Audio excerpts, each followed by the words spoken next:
حج کی پروازیں شروع ہو چکی ہیں، لوگ دھڑا دھڑ بیت اللہ کی زیارت کی طرف جا رہے ہیں۔ یہ کیا ہے؟ حج کیا ہے؟ کیوں ہم لاکھوں روپے خرچ کر کے بیت اللہ کا طواف کرنے جاتے ہیں؟ کیوں وہاں جا کے کنکریاں مارتے ہیں؟ جو غیر مسلم قومیں ہیں ان کا خیال یہ ہے کہ ہر مذہب میں کچھ مذہبی رسومات ہوتی ہیں، تو مسلمانوں کے ہاں بھی کچھ مذہبی رسومات ہوتی ہیں، کلچر ہے۔ سکھوں کا ایک دن آتا ہے جس میں وہ سارے جمع ہو جاتے ہیں اور مخصوص قسم کی عبادتیں کرتے ہیں۔ ان کے کوئی گرو بیٹھے ہوئے ہوتے ہیں، تو سارے مجھے زیادہ معلومات نہیں، یوٹیوب پہ کچھ ویڈیوز دیکھی ہیں، بہرحال کوئی مخصوص طریقے سے وہ کچھ خاص عمل کرتے ہیں، اتنا تو پتہ ہے نا۔ جیسے عامل لوگ کہتے ہیں نا کسی نے کچھ کر دیا ہے، تو کس نے کیا، کیا کیا، یہ بات کی بات ہے، کسی نے کچھ بہرحال کر دیا، تو کوئی نہ کوئی رسم تو ان کی ہوتی ہے، کچھ نہ کچھ تو بہرحال وہ کرتے ہیں۔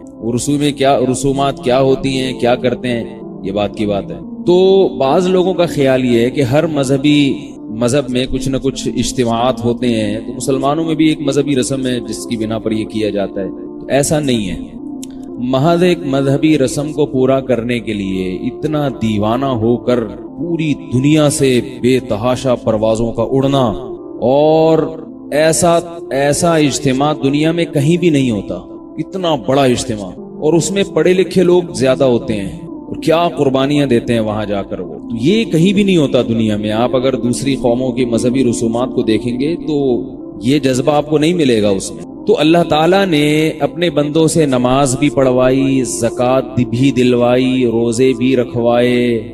ہر عبادت کا ایک فلسفہ ہے، اس کی ایک لاجک ہے۔ وہ فلسفہ ہماری سمجھ میں نہ بھی آئے تو ہم نے بہرحال کرنا ہے، لیکن اس کے باوجود ہر عبادت کے پیچھے کوئی نہ کوئی حکمت ہوتی ہے۔ حج کے پیچھے کیا حکمت ہے بھائی؟ سوال سمجھ میں آ رہا ہے کہ نہیں آ رہا؟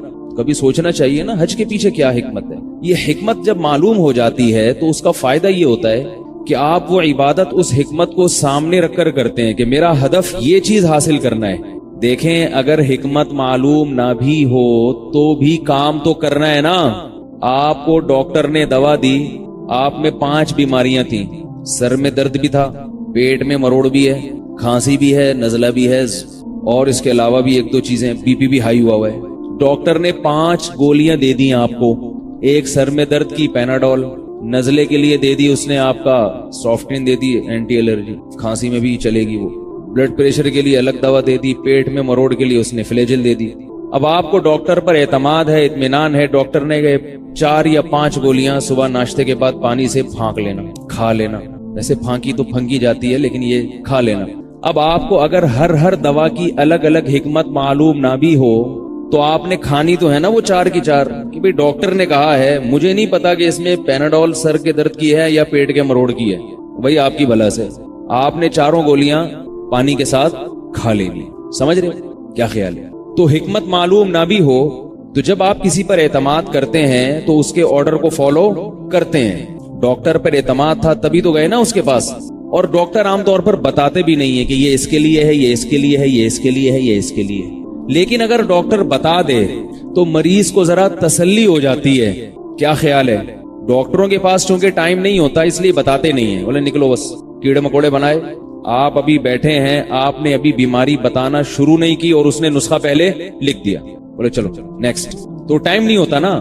لیکن اگر ڈاکٹر تھوڑا ٹائم دے دے، آپ کو بتا دے دیکھو یہ سر میں درد ہے نا، اس کے لیے یہ، تو اس سے فائدہ یہ ہوگا کہ آپ کو اطمینان بڑھ جائے گا کہ بھئی ڈاکٹر نے میرے تمام امراض کو کور کیا ہے۔ ایسا نہیں ہے کہ غلطی سے کوئی گولی نہ لکھی ہو یا کوئی اضافی لکھ دی ہو۔ دوسرا، یہ ٹیبلٹ جب اس نے لکھ کے دی ہے، اس میں جس مقصد کے لیے ہے، تو میں کسی دوسرے ڈاکٹر سے مشورہ بھی لے سکتا ہوں کہ پیناڈول انہوں نے لکھ کر دی ہے، اس سے بھی اچھی کوئی گولی ہو تو ڈاکٹر صاحب آپ وہ بتا دیں۔ تو جب حکمت پتہ چلتی ہے تو تسلی ہو جاتی ہے اور علاج کرنے میں مزہ آتا ہے، کیونکہ اطمینان ہوتا ہے کہ اب یہ بیماریاں انشاءاللہ ٹھیک ہو جائیں گی۔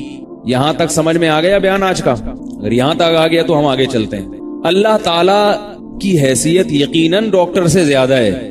اللہ نے قرآن مجید کو نازل کیا روحانی بیماریوں کے علاج کے لیے۔ سمجھ میں آ رہی ہے؟ کس کے لیے؟ جسمانی نہیں۔ یہ جو روحانی علاج والے ہیں نا، یہ قرآن کی وہ آیت جس میں آتا ہے فیہ شفاء لما فی الصدور، اس میں سینوں میں چھپی بیماریوں کا علاج ہے، اس کو تعویذ گنڈوں پہ فٹ کر کے اپنی دکانیں چمکاتے ہیں۔ یہ درست ہے کہ قرآن مجید کی آیات سے بعض دفعہ ظاہری بیماری کو بھی شفا ملتی ہے، جیسے سورہ فاتحہ ہے، آیت الکرسی ہے، لیکن اصل مقصد قرآن مجید کا یہ نہیں ہے۔ دوسرا، قرآن کی جن آیتوں میں اللہ نے شفا رکھی ہے ان کے لیے کسی عامل کے پاس جانے کی چندہ ضرورت نہیں ہے۔ جب اللہ نے بتا دیا کہ یہ شفا ہے تو دم کر لو خود ہی۔ دیکھو، ایک ڈاکٹر آپ کو کہے، اسپیشلسٹ ہو، وہ کہے پیناڈول کھاؤ گے تو سر کا درد ٹھیک ہوگا، اب اس گولی سے کی پرمیشن لینے کے لیے کسی چھوٹے ڈاکٹر کے پاس جاؤ گے تو بڑے ڈاکٹر کی توہین ہے یا نہیں ہے؟ کیا کریں، کیسے سمجھائیں؟ بڑا ڈاکٹر جب کہہ دیا کہ بھائی اس میں ہے شفا، تو اب جا کے کسی عامل کے پاس جانا کہ آپ کہیں گے تو میں یہ کھاؤں گا، آپ نہیں کہیں گے تو نہیں کھاؤں گا، تو یہ پاگل پنا اور بے وقوفی ہے یا نہیں ہے؟ جب اللہ نے جادو کا علاج سورہ فلق اور سورہ ناس میں رکھ دیا تو اس کے لیے کسی عامل بزرگ بابا کے پاس جانے کی کیا ضرورت ہے؟ اللہ نے رکھ دیا نا، کر لو علاج بھائی، پھونک لگا تو ہو جائے گا فائدہ انشاءاللہ۔ یہی کام وہ کرے گا تو ماشاءاللہ اس میں شفا ہے، اور اپنے محلے میں کوئی نیک پرہیزگار آدمی اس نے کر دیا تو وہ کچھ بھی نہیں ہے۔ یہ ابقری والے ہی کریں گے تو شفا ملے گی، چوتائی صاحب ہی کریں گے تو ٹھیک ہوگے، اور فلاں بابا کے پاس جاؤ گے وہ پھونک مارے گا تو ٹھیک ہوگے، ورنہ نہیں ہوگے۔ یہ کہاں سے نکالا آپ لوگوں نے؟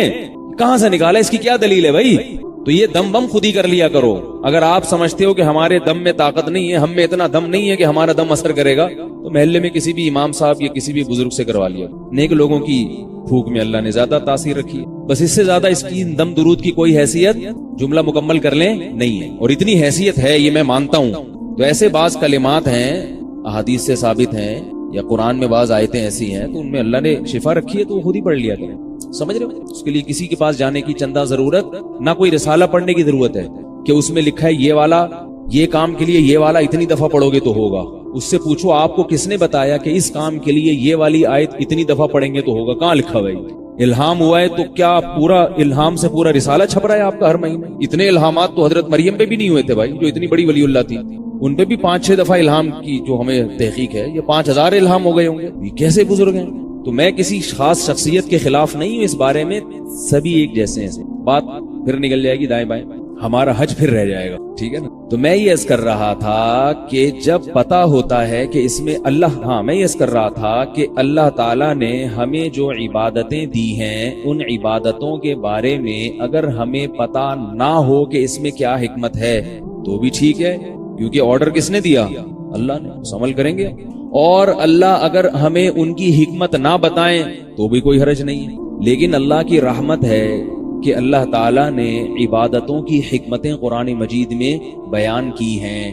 زکوٰۃ کی حکمت بیان کی، تثبیتا من انفسہم، دل سے دنیا کی محبت نکلے گی۔ جب پیسہ نکالو گے نا، جب بھی لوگ پیسہ خرچ کرتے ہیں تو اس نیت سے کہ واپس آئے۔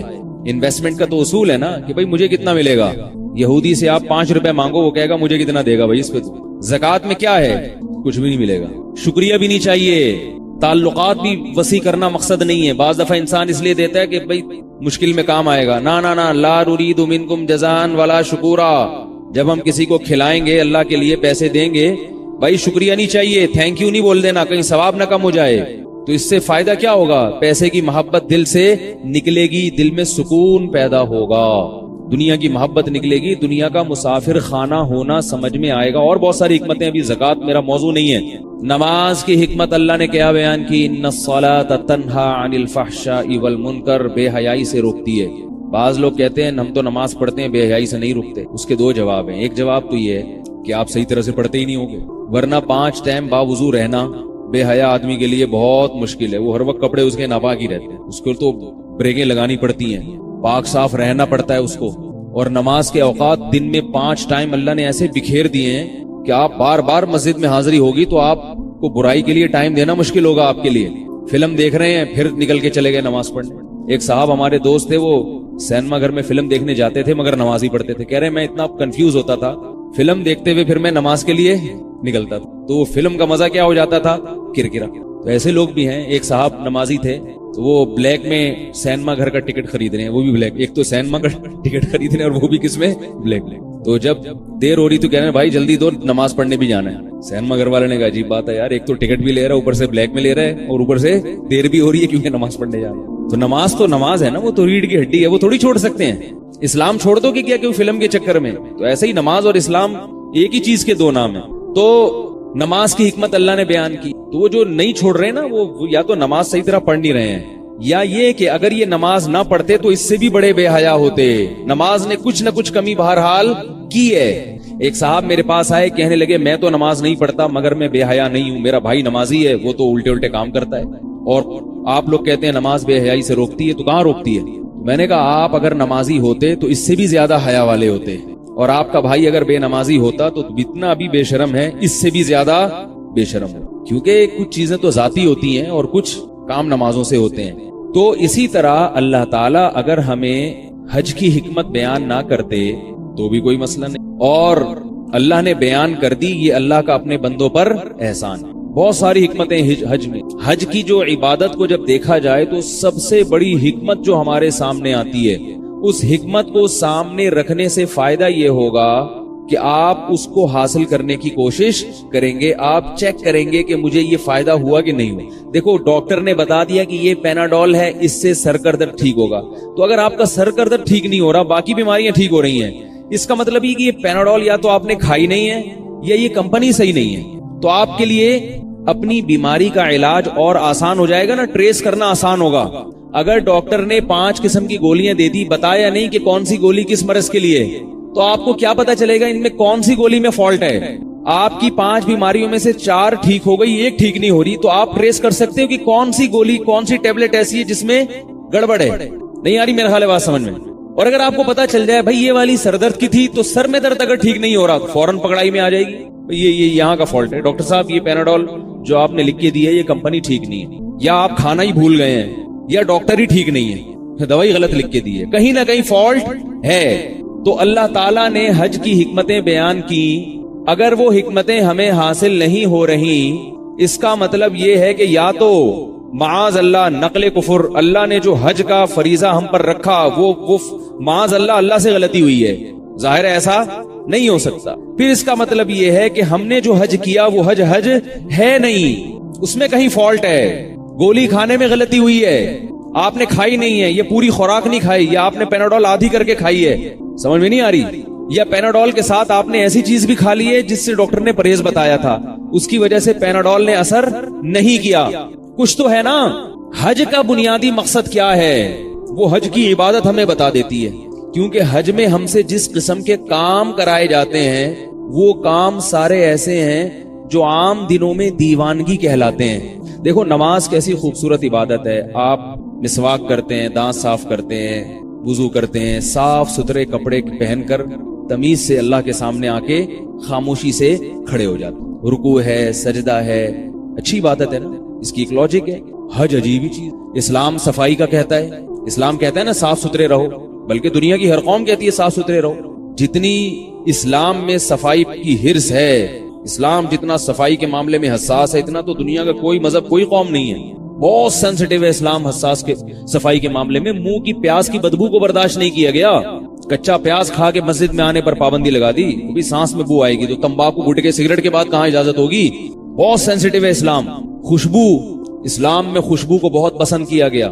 نبی صلی اللہ علیہ وسلم خوشبو سے نہا کے گھر سے نکلتے تھے, اتنے ہوا.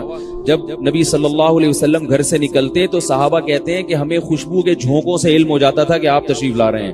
میں بار بار کہتا ہوں ایک خوشبو وہ ہوتی ہے جو بدبو ختم کرنے کے لیے, اسلام میں وہ والی خوشبو کا تصور نہیں ہے. بعض غیر مسلم قومیں, سب کی بات نہیں کر رہا, بعض غیر مسلم قومیں ایسی ہیں کہ وہ اپنی بدبو کو ختم کرنے کے لیے اسپرے کا استعمال کرتے ہیں. اسلام میں خوشبو کا یہ مطلب نہیں ہے. بدبو ختم کرنے کے لیے نہانے کا, مسواک کا, ان چیزوں کا حکم ہے. بیری کے پتوں سے نہائیں یا صابن سے نہائیں.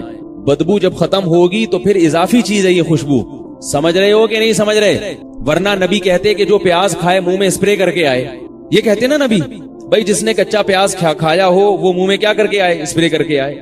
نہ پیاز کی بدبو کو پہلے ختم کرے پھر خوشبو پیدا کرے. تو خوشبو کا استعمال, میل کچیل کو دور رکھنا, پراپر ڈریس پہننا. اگر آپ نماز میں پراپر ڈریس نہیں استعمال کرتے, علماء کیا کہتے ہیں؟ آپ کی نماز مکروہ تحریمی ہے, واجب الاعادہ ہے. خذوا زینتکم عند کل مسجد, اللہ نے فرمایا ہر نماز کے وقت زینت اختیار کرو, پراپر ڈریس پہنو. زینت کا مطلب کیا ہے؟ مزین, برہنہ ہو کے یا ایسے اوٹ پٹانگ طریقے سے نہیں مسجد میں آ جایا کرو. حج میں سارا معاملہ کیا ہو گیا؟ الٹا. نبی صلی اللہ علیہ وسلم نے فرمایا حاجی اشعث اغبر, پراگندہ بال اور میلا کچیلا اللہ کو زیادہ پسند ہے. نہیں آ رہی میرا حاجی اللہ کو کیسا زیادہ پسند ہے؟ میلا کچیلا. خوشبو کا استعمال یار بول لینا آپ لوگ, کوئی گورنمنٹ کی طرف سے پابندی ہے؟ خوشبو کا استعمال احرام میں حرام, سزا ملے گی ٹائٹ والی, پورا دم لازم آ جائے گا. خوشبو کا استعمال حرام. عورت کی فطرت ہے چہرہ چھپانا. عورت کی فطرت ہے, عورت کی فطرت ہے, ادھر توجہ رکھیں, عورت کی فطرت ہے چہرہ چھپانا, چہرہ ڈھانک کے رکھنا مردوں کے سامنے. وہاں حکم دیا کہ چہرے پر کپڑا لگانے کی اجازت نہیں ہے. اس سے پتہ چلتا ہے کہ عورت کی اصل فطرت کیا ہے, چہرہ چھپا. لوگ کہتے ہیں نا کہ عورت کو احرام میں چہرے چھپانے کی اجازت نہیں ہے, تو اس کا مطلب ہے اسلام میں چہرے کا پردہ نہیں ہے. اسلام میں چہرے کا پردہ ہے, اس لیے اس سے الٹ کروایا گیا ہے وہاں پہ. نہیں آ رہی میرا غالب, حج میں اپوزٹ کام ہو رہے ہیں, اس لیے علماء نے کہا ایسے شیڈ لے کہ اس کے آگے پردہ لٹکائے تاکہ چہرے کے پردے پر بھی عمل ہو جائے اور چہرے پر کپڑا بھی نہ لگے. اس میں عورت کو بہت الجھن ہوتی ہے, لیکن ہے کرنا پڑے گا. یہ خوشبو پر پابندی. عام دنوں میں حکم یہ ہے کہ بال, بغلوں کے بال اور زیر ناف بال بڑھانے کی اجازت. یار بول لیا کریں, کیا پیسے لے رہا ہوں کیا میں آپ لوگوں سے؟ کچھ تھوڑا سا ہمارا بھی خیال کر. میں آپ جب ساتھ دیں گے تو مجھے بولنے میں آسانی ہو. پنجاب میں جائیں, وہ خطیب لوگ نعرے لگواتے ہیں, اس کے بغیر وہ بیان نہیں کرواتے. تھوڑی تھوڑی دیر بعد پڑھیں, اونچی آواز سے پڑھو درود شریف پڑھو, شاباش, پھر اونچی آواز سے سبحان اللہ. میں تو کچھ بھی نہیں کہلوا رہا آپ سے, آپ کے کراچی والے ہونے کا میں یعنی اس کی رعایت کر رہا ہوں. ورنہ پنجاب میں جب خطیب بیان کرتے ہیں آرام سے بیٹھنے نہیں دیتا وہ سننے والوں کو. تو میں تو نہ نعرے لگوا رہا ہوں آپ سے, میں کہتا ہوں بھائی جو بات کہوں سوال پوچھو تو جواب دے دیا کریں. تو اب مجھے ایک بات بتائیے, ہاں حکم ہے نا کہ بغلوں کے بال لینے چاہیے کیونکہ گندگی ہوتی ہے, 40 دن سے زیادہ ہو جائیں تو نماز مکروہ ہو جاتی ہے. حج میں اجازت ہے ایسے ہی رہنے, میلے کچیلے. اب تو بہت جلدی حج ہو جاتا ہے. جب صحابہ کے دور میں کیا ہوتا ہوگا, جب مدینہ سے چلتے ہوں گے کئی مہینے ایسے واقعات ہوتے تھے, سر میں جوئیں پڑ جاتی تھی اور نیچے گر رہی ہوتی تھی وہ جوئیں. صحابہ کے ہاں ایسا ہوا کرتا تھا, آسان نہیں تھا حج. کتنی پابندیاں. عام حالات میں بال بڑے کرنا یہ زینت ہے. عورت کی تو ہے ہی زینت, مرد کی بھی زینت. نبی صلی اللہ علیہ وسلم کے پٹوں والے بال تھے. ٹنڈ جو ہے نا یہ ایک آزمائش ہے اللہ کی طرف سے, یہ یاد رکھو. جو لوگ کہتے ہیں نا گنجا ہونا سنت ہے, غلط. ٹنڈ اللہ کی طرف سے کیا ہے, حدیث سے ثابت ہے. یہ حدیث میں آتا ہے پچھلی امتوں میں 3 آدمی تھے, ایک کوڑ کا مریض, ایک کی ٹنڈ تھی اور ایک بہت غریب تھا, کھانے پینے کو روٹی نہیں تھی. ایک فرشتہ آیا اللہ کی طرف سے, اس نے ان کو آزمایا اور اللہ کے حکم سے تینوں کو کہا بھی کیا چاہیے. جو ٹنڈ جس کی تھی اس نے کہا دنیا کی سب سے بڑی خواہش میری ہے کہ میرے سر پہ بال ہو گئے. جو بہت ہی غریب تھا اس نے کہا میری خواہش ہے کہ مجھے مال مل جائے. جو کوڑ کا مریض تھا اس نے کہا اس بیماری سے لوگ دور بھاگتے ہیں. ٹھیک ہے, تو سب کی بیماری اللہ کے حکم سے ٹھیک ہو گئی. پھر اللہ نے ان کو آزمایا, لمبا واقعہ ہے. لیکن اس حدیث سے کیا پتا چلتا ہے کہ ٹنڈ کیا ہے, تو آزمائش اگر قدرت کی طرف سے ہو صبر کرنا چاہیے, جو کہ ایک عمر کے بعد خود بخود ہونا شروع ہو جاتا ہے. اور اگر آپ پہلے سے ہی ٹینڈ کروانا شروع کر دیں تو اگر آپ کو گرمی لگ رہی ہے اس لیے ٹینڈ کروا رہے ہیں, ٹھیک ہے. یہ بعض لوگوں کی ایسی فیس کی جو بناوٹ ہے وہ ایسی ہوتی ہے کہ ان پہ ٹینڈ جچتی ہے, تو ٹھیک ہے اگر کسی پہ جچ رہی ہے تو جائز ہے. عورت کے لیے جائز نہیں ہے, مرد کے لیے جائز ہے. بھائی اگر تم ٹینڈ میں اچھے لگ رہے ہو, بالکل گول صحیح ہے. لیکن عمومی طور پر کیا ہے, وہ کسی شاعر نے کہا ہے نا, حسن تیرا اس طرح سالم رہا, سر منڈانے پر بھی تو ظالم رہا ہے. بھائی ایک عاشق تھا نا اپنے معشوق, ایک خاتون عاشق ہو گئی کسی مرد پہ, اس کی زلفوں پہ عاشق ہو گئی. اس نے عشق ختم کرنے کے لیے ٹینڈ کرا لی کہ تاکہ اس عورت سے جان چھوڑے. تو اس خاتون نے یہ شعر کہا, حسن تیرا اس طرح سالم رہا, صحیح سالم ہے بالکل, سر منڈانے پر بھی تو ظالم رہا. کوئی فرق نہیں پڑا سر منڈانے پر. تو لیکن عام حالات میں ٹینڈ کیا سمجھی جاتی ہے, آزمائش. اس لیے شریعت نے ٹینڈ کا ہمیں حکم نہیں دیا. بھئی زینت ہے, قل من حرم زینت اللہ التی اخرج لعبادہ, فرمایا کون ہے جس نے اللہ کی زینت کو حرام قرار دیا. اس لیے بال رکھو.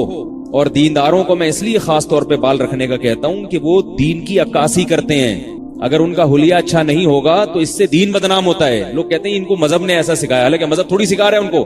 مذہب تو کہہ رہا ہے ان اللہ جمیل یحب الجمال, اللہ جمیل ہیں اور جمال کو پسند کرتے ہیں. ہاں جمال کی ایک حد ہوتی ہے, چھچھورا پن اچھا نہیں ہے. وہ پھر کبھی اور بیان کروں گا, اس پر کئی دفعہ کر بھی چکا ہوں. ایسا نہ ہو کہ بالکل ہی ایسے انگوٹھیاں, یہاں 5 انگوٹھیاں پہنی ہوئی ہیں, مرد کی بات کر رہا ہوں, اور وہ کیا کیا پہنا ہوا ہے, شامیانے پہن کے گھوم رہے ہیں پورے. تو حج میں ہم احرام اترتا نہیں ہے جب تک سر پہ اس طرح نہ چلے, بالکل صفا چٹ. جتنے عمرے کرو گے اتنی ہی دفعہ اس طرح سر پہ چلے گا. اب آپ مجھے ایک بات بتاؤ, یہ آپ نے اتنی قربانی دی اللہ کے لیے, مینا میں 5 دن گزارے, رمی میں کتنی تھکاوٹ ہوتی ہے, قربانی بھی کر لی, 5-6 لاکھ روپے بھی خرچ کر لیے, کب سے آپ گورنمنٹ کے اداروں کے دھکے بھی کھا رہے تھے, اتنے پروسیس سے گزرنے کے بعد جب آپ نے عرفہ کا وقوف کیا, مزدلفہ گئے, اس کے بعد رمی کی, تو اب تو اللہ کی طرف سے انعام یہ ملنا چاہیے تھا, بھائی تم نے بہت ہمارے لیے قربانی دی ہے. اب کیا ہے کہ جن کے سر پہ بال نہیں بھی ہیں, حاجیوں کو ایک ایسا تیل دیا جاتا گورنمنٹ کی طرف سے کہ وہ لگائیں گے تو سر پہ بال اگائیں گے. ایسا ہونا چاہیے نا, اللہ کی طرف سے گفٹ ملنا چاہیے. کیا خیال ہے بھائی؟ لیکن یہ عجیب انعام ہے, سارے کام ہو گئے, اب احرام کھولنے کا ٹائم آیا تو اللہ فرماتے جب تک ٹنڈ نہیں کراؤ گے احرام سے نکلو گے نہیں. لے بھیا. اور ایک دوسری طرف یہ بھی کہتے ہیں حاجی اللہ کے مہمان ہیں, آپ کے ہاں کوئی مہمان آئے اس کی ٹنڈ کرا کے بھیج دو, وہ کیا بولے گا, یار یہ کیسے مہمان تھے بھائی, ہم ان کے گھر گئے تھے اور نہ انہوں نے ہمیں کھلایا نہ انہوں نے ہمیں پلایا, ہم ہی ان کے لیے گفٹ بھی لے کر گئے, ہم ہی نہیں میزبان کو تحفے بھی دیے, اور واپسی پہ چلو کچھ انہوں نے تحفہ نہیں دیا ہے بھائی, یا کوئی اکرام نہیں کیا تو ویسے ہی آنے دیتے جیسے ہم گئے تھے. واپسی پہ کیا کیا, پکڑا نائی کو بلایا, سر مڑا کے بولے چلو شاباش نکلو, ہے بھائی. اس کی کوئی لاجک سمجھ میں آتی ہے؟ یہ کیا ہو رہا ہے بھائی؟ لیکن ہو رہا ہے, ہو یہی رہا ہے. تو کیوں اللہ تعالیٰ یہ سارے کام کر رہے ہیں؟ کیوں ہمیں حکم دیا جا رہا ہے کہ صفا اور مروہ پہ دوڑو؟ اے اللہ, حضرت ہاجرہ دوڑ گئی تھی ایک دفعہ, اب ہم دوڑ کے کیا, بس ٹھیک ہے ہمیں پتہ چل گیا بہت بڑی قربانی تھی, ہمیں کیوں کہا جا رہا ہے کہ ہم بھی یہاں سے وہاں دوڑیں, وہاں سے یہاں دوڑیں اور اللہ کے گھر کے گرد گول گول چکر کاٹیں؟ یہ کون سی عبادت ہے بھائی؟ رکوع تو عبادت سمجھ میں آتی ہے, جھک جانا, سبحان ربی العظیم کہنا, ناک سجدے میں رکھ کے رگڑنا اور سبحان ربی الاعلیٰ کی صدائیں لگانا, یہ گول گول چکر کاٹنا یہ کون سی عبادت ہے؟ عام حالات میں حکم ہے ذکر آہستہ آواز سے کیا جائے, کیونکہ اللہ کو جنون اور دیوانگی پسند نہیں ہے. صحابہ زور زور سے ذکر کر رہے تھے, آپ صلی اللہ علیہ وسلم نے منع فرمایا, فرمایا تم جس ذات کو پکارتے ہو وہ معاذ اللہ بہرا نہیں ہے, وہ تو سنتا ہے, آہستہ ذکر. یہ جو مسجدوں میں چیخ چیخ کے ذکر کی محفلیں آج کل ہو رہی ہیں یہ صحیح نہیں ہے, غلط ہے. یہ صحابہ کے دور میں اس کا کوئی تصور نہیں ملتا. ہاں کوئی شیخ اپنے مریدوں کو ذکر سکھانے کے لیے الگ سے کہیں سائٹ پہ لے جائے تاکہ ان کے ذکر ان کے دماغ میں اور دل میں رچ جائے, اس کے لیے متوسط درجے کا جو جہر ہے اس کی مشائخ اجازت دیتے ہیں, لیکن وہ سکھانے کی حد تک. جب سیکھ جائیں تو وہ بھی چھڑوا دیں اور اس کو سنت نہ سمجھیں. یہ جو حدیث میں آتا ہے نا کہ اللہ کا ذکر ایسے کرو, اتنا کرو کہ لوگ تمہیں دیوانہ سمجھیں, اس کا یہ مطلب نہیں ہے کہ چیخ چیخ کے گریبان پھاڑ کے اور ایسے کہ لوگ سمجھے واقعی پاگل ہے. اس کا کیا مطلب ہے یہ میں کسی اور وقت بیان کروں گا. کسی بھی حدیث کا ایسا مطلب لینا جس پر صحابہ کا عمل نہیں تھا وہ مطلب لینا جائز نہیں ہے.